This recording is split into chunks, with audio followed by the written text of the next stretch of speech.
Hey, welcome back to No Hype Beer Reviews. Unless it's your first time, then welcome. Please consider subscribing. If you do, hit the notification bell, get all the updates. Really excited for today's video. It's Tuesday, so I try to test my palate on Tuesdays, and I'm doing a mystery beer courtesy of Sean from Nerdsense. We can pretend Mike was involved and just say courtesy of Nerdsense, but let's be real, it's courtesy of Sean.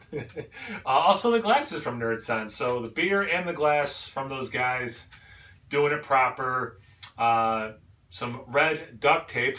You get a lot of painter's tape on these, but this might be my first duct tape. Definitely my first red duct tape. Let's get into it. I'm serving this at cellar temperature. My cellar is at 55 degrees right now. It's one of the things you don't know when you do mystery beers. You know, what temperature should I serve it at? What size glass? What shape of glass, I should say. Yeah, let's find out. There's a lot of carbonation when I open it up.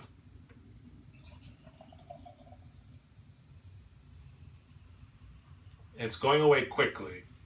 I just looked at it to try to figure out, like, where's the front of it to face camera? Yikes. Well, look how dirty that glass is. So clearly it's a beer that makes glasses dirty. So I just washed this, so it's not my fault. It's so dirty. I'm going to assume it's a sour beer with fruit based on the look, the fact that the head went down so quickly. There's a little bit of stuff sticking to the side of the glass. I think the adjuncts maybe helped kill that head. It has a very burnt orange color, a little bit of yellow, but not like how a lot of hazy IPAs look. I know I use that descriptor a lot for hazy IPAs. Let's get to the aroma. There definitely is a sour tart quality.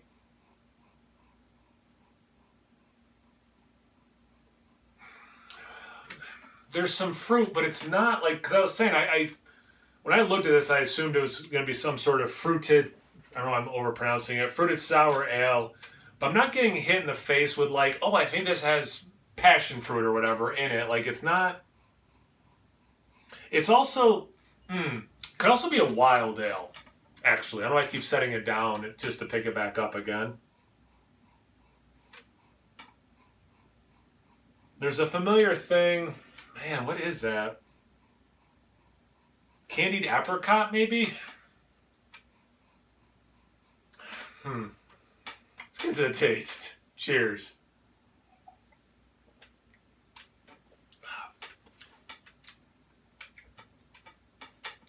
So, yeah, it's got that sour tart thing, so it's more than wild. It's properly soured.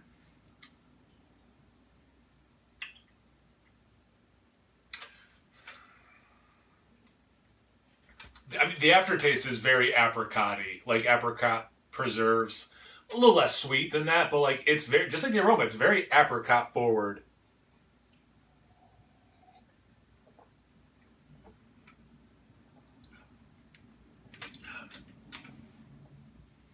I mentioned passion fruit earlier, and it wasn't screaming it at me. I could really see passion fruit in this beer. And I'll broaden the apricot to peach, but I know I keep saying apricot. It's so apricot-y. I do get some of that passion fruit in there as well. Trillium does, just because of geography in 16-ounce format and stuff, they do their vacation, or I'm feeling like really comfortable. I got my hands in my pockets and my sweatpants and stuff. Like I'm in my sweatpants. I'm super comfortable. I got my hands in my pockets. But they do whatever vacation, whatever the beer style or whatever they call them. I could see it being that. I'm passion fruit and apricot are things that are sticking out to me. I don't taste any alcohol. I'm gonna guess this is 5, but I wouldn't be surprised if it was 4 or 6. That's why I'm saying 5. I would be surprised if it's lower than 4 or higher than 6. So probably like a Berliner Weiss. And I think it's pretty clear I'm saying passion fruit and apricot. There is a little bit of citrus in there. More grapefruit, then lemon, Then I could see orange. I'm not getting like lime. That's the order of intensity from the citrus. But I'm definitely leaning to the passion fruit and apricot. And I'd be surprised this beer has apricot, but that's what it's tasting like, and I need to get that out there. I also like this beer. I should point that out. I really do like this beer. It's actually a really nice level of that tart bitterness or tart sourness, and then, which I do know are two different things, with that fruity element. It's somewhat tropical. That's why I'm going passion. Well, one of the reasons I'm going passion fruit.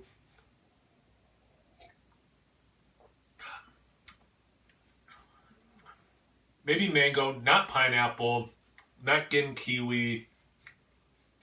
So I think I kind of said what I think this beer is and what's in this beer. I feel like I've said enough that it's time to reveal. Let's get into it. Maybe the red is because like their logo is red and white. Maybe he did that on purpose. It's actually opening a lot. I thought it was going to be a pain to open because of this tape. It's actually opening really easily.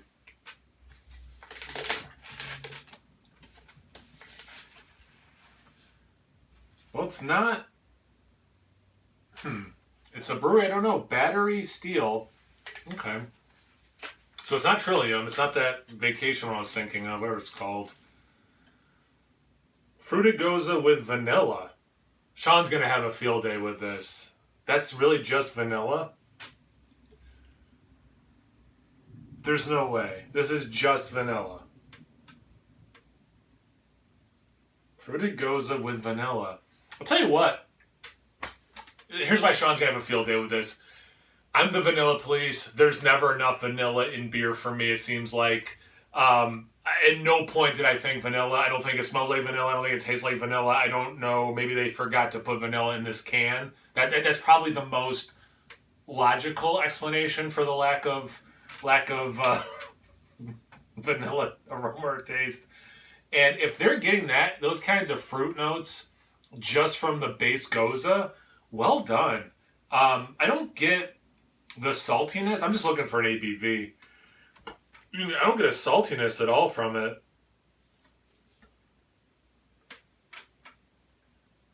Oh, okay.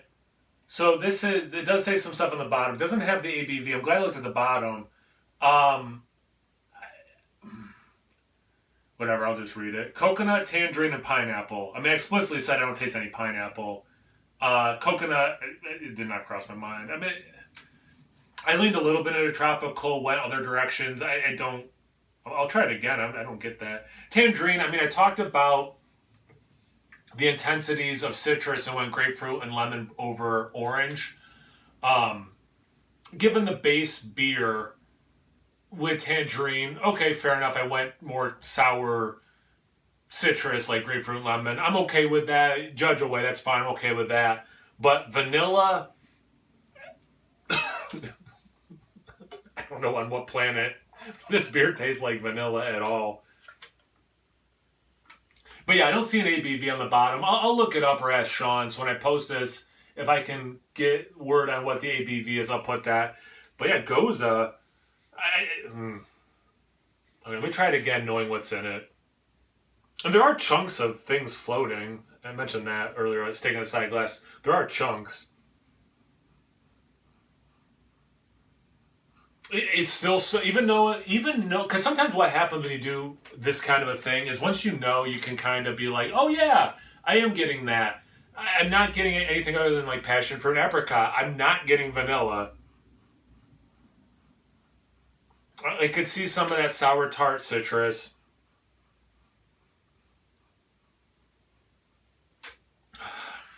I'm not getting the pineapple. The tropical vibes, you know what? Coconut. I'm not quite mad at myself for not smelling coconut. That one, I will say, now that I know it's in there, I do kind of get it. It's not intense. It's certainly not like suntan lotion-y coconut, but okay, I'm kind of mad I didn't get the coconut, but I don't get pineapple and vanilla anyway. Let me try it again. Let me try the actual taste.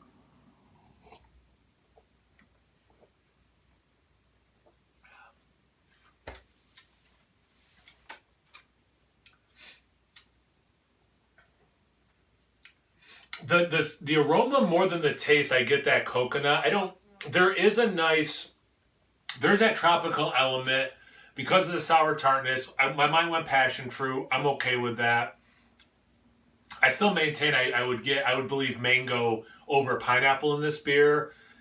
The coconut maybe is adding to that tropical thing. The tangerine I explained. There is no vanilla in this beer. And I know Sean's laughing his head off right now. There might be a couple other people who kind of know how this has gone back and forth about how I'm the vanilla police. So we're probably also laughing. But I promise you, there is no vanilla in this beer.